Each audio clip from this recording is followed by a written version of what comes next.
կառավարության կողմից ես այդ մանրամասն տեղեկությունները բացվածքը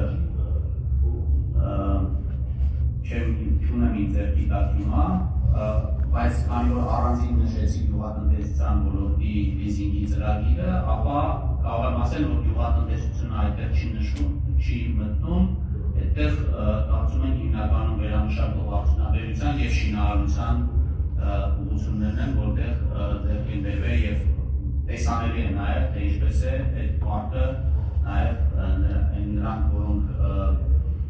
ասենք հաստոցներ չեն, այլ օրինակ մեքենաներ են, մեծ մեքենաներ են, դրանք հարմացվել են վերջի շրջանում։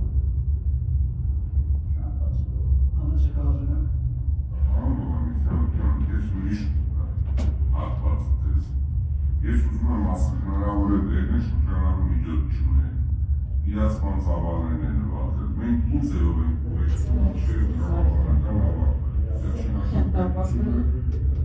արկերի որոշում ենք կարծել, ինչ-որ մի ոլորտի կողմն է, այդ արկերը տրվելան Հայաստանի Հանրության քաղաքացիների կողմից, հիմա կապ չունի $1 կարծում ես վերջերս աշխարհի